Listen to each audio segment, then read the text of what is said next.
नमस्कार, NTV news में आपका स्वागत है। मैं हूं साक्षी। पेश है आज की प्रमुख हलचल। लोकसभा अध्यक्ष ओम बिरला ने सीधी लोकसभा संसदीय क्षेत्र के सांसद और ख्याति प्राप्त चिकित्सक डॉक्टर राजेश मिश्रा को स्वास्थ्य एवं परिवार कल्याण मंत्रालय से जुड़ी लोकसभा की स्थायी समिति का सदस्य मनोनीत किया है। स्थायी समिति का सदस्य मनोनीत होने के पश्चात लोकसभा संसदीय क्षेत्र के सांसद डॉक्टर राजेश मिश्रा ने कहा कि चिकित्सा मेरी रुचि का विषय है। इससे जुड़े हुए मंत्रालय का सदस्य होना मेरे साथ साथ लोकसभा की समस्त जनता जनार्दन के लिए गर्व की बात है। चिकित्सा और स्वास्थ्य के क्षेत्र में निश्चित रूप से सीधी लोकसभा को और मजबूती के साथ बनाएंगे। लोगों को महानगरों की सुविधा सीधी में मिले, इसके लिए निरंतर और अच्छे से कार्य हो सकेंगे।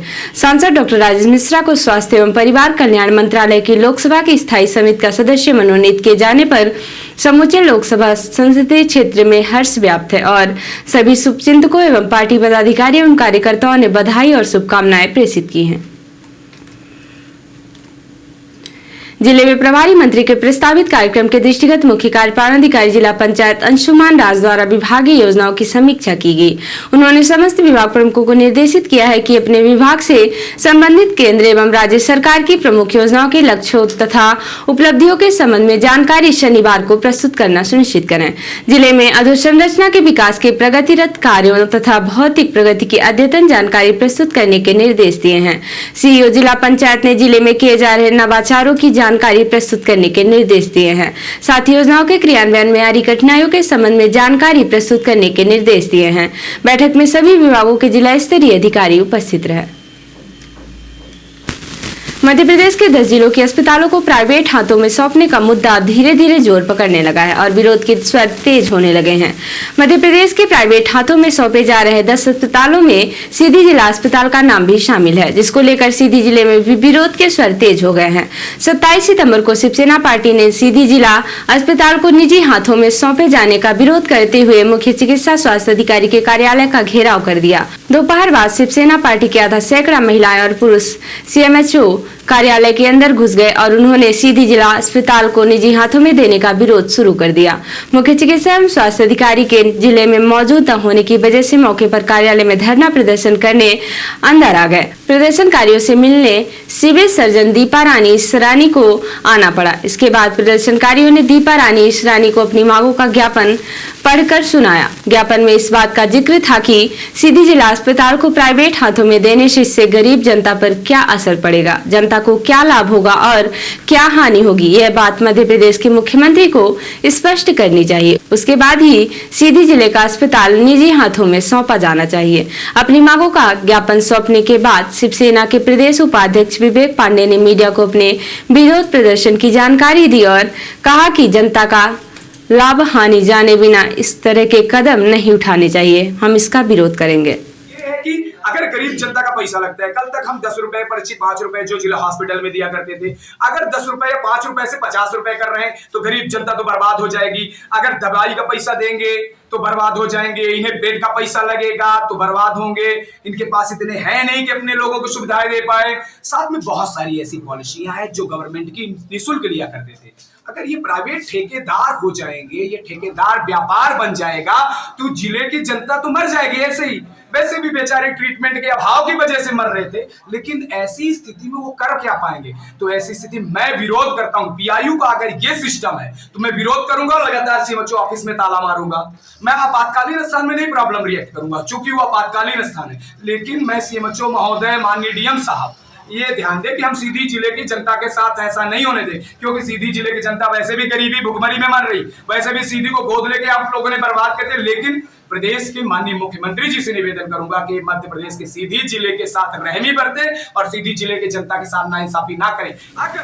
मध्य प्रदेश के पूर्व नेता प्रतिपक्ष एवं विधायक अजय सिंह राहुल भैया ने सरकारी अस्पतालों को निजी क्षेत्र को सौंपने के सरकार के फैसले को जनविरोधी बताया है। अजय सिंह ने कहा, सरकार सीधी का जिला अस्पताल पब्लिक प्राइवेट पार्टनरशिप के आधार पर निजी क्षेत्र को सौंपने जा रही है। यह आदिवासी बहुल इलाका है जहां पहले से ही जिले के दूरस्थ अंचल में स्वास्थ्य सुविधाएं और चिकित्सकों का भारी अभाव है। किसी तरह जिला अस्पताल तक पहुंचकर अपना उपचार कराने वाले गरीब ग्रामीण अस्पताल का व्यावसायीकरण होने के बाद उससे भी वंचित हो जाएंगे। अजय सिंह ने कहा कहा, प्रदेश के पिछड़े और आदिवासी बहुल क्षेत्रों में स्वास्थ्य सुविधाएं बढ़ाने की बहुत ज्यादा आवश्यकता है, लेकिन सरकार अस्पतालों को निजी हाथों में देकर अपने दायित्व से बचने का रास्ता निकालने की कोशिश कर रही है। ऐसा लगता है कि सरकार जमीनी हकीकत से बिल्कुल अनजान है।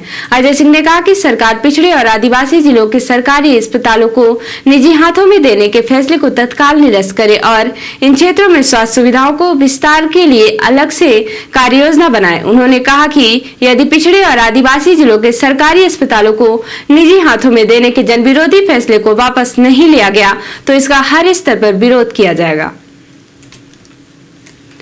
पुलिस अधीक्षक सीधी डॉक्टर अरविंद वर्मा के निर्देशन अतिरिक्त पुलिस अधीक्षक सीधी अरविंद श्रीवास्तव, एसडीओपी चुरहट आशुतोष द्विवेदी के मार्गदर्शन, थाना प्रभारी चुरहट निरीक्षक पुष्पेंद्र मिश्रा के नेतृत्व में बवनी चौकी प्रभारी सहायक उप निरीक्षक नीरज साकेतवा टीम ने लंबे समय से फरार चल रहे वारंटियों को गिरफ्तार कर माननीय न्यायालय पेश किया है। बताया गया कि चौकी बवनी थाना चुरहट के धारा 294, 323, 506, 34 आईपीसी में फरार आरोपी 1 विश्वनाथ साकेत पिता बसंता साकेत, 2 बसंता साकेत पिता जमुना साकेत एवं 3 नरेश साकेत पिता छुटवा साकेत सभी निवासी चौफाल पवाई चौकी बभनी थाना चुरहट एवं धारा 34 में फरार आरोपी बसंता साकेत पिता जमुना साकेत निवासी चौफाल पवाई चौकी बभनी थाना चुरहट, जिनके विरुद्ध मामला पंजीबद्ध किया जाकर चालान माननीय न्यायालय पेश किया गया था, जो माननीय न्यायालय के समक्ष उपस्थित नहीं हुए, जिनकी गिरफ्तारी हेतु माननीय न्यायालय द्वारा आरोपियों के विरुद्ध गिरफ्तारी वारंट जारी किया गया था।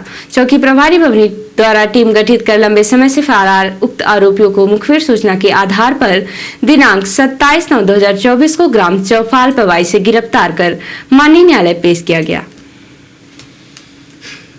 रिपोर्टर महेंद्र तिला ने बताया कि उत्तराखंड के डीजीपी अभिनव कुमार ने जनपद भ्रमण पर पहुंचे। इस दौरान उन्हें गार्ड ऑफ ऑनर दिया गया, जिसके बाद उन्होंने संभ्रांत नागरिकों के साथ गोष्ठी की। उत्तराखंड के डीजीपी अभिनव कुमार ने नैनीताल और उधम सिंह नगर के अपराधों की समीक्षा की। उन्होंने महिला सुरक्षा, ड्रग्स और साइबर अपराध के मामलों में त्वरित कार्यवाही करने के निर्देश दिए।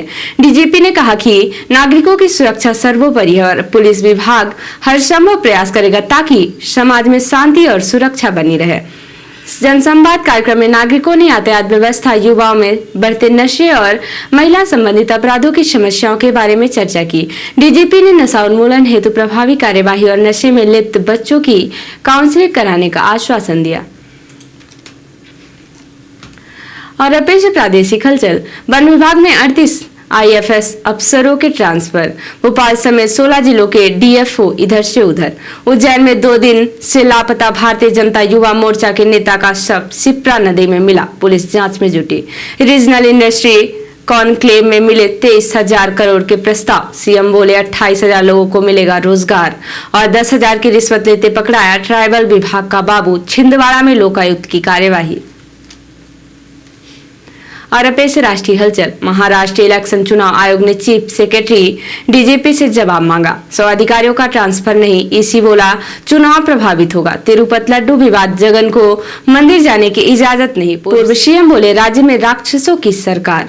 हरियाणा कांग्रेस ने 13 बागियों को निकाला। अब तक 16 नेताओं पर कार्यवाही, इनमें से 8 निर्दलीय लड़ रहे हैं। और निर्माणाधीन मस्जिद को लेकर हंगामा, जबलपुर में बीएसपी बजरंग दल का प्रदर्शन। तो ये थी आज की प्रमुख हलचल। नमस्कार।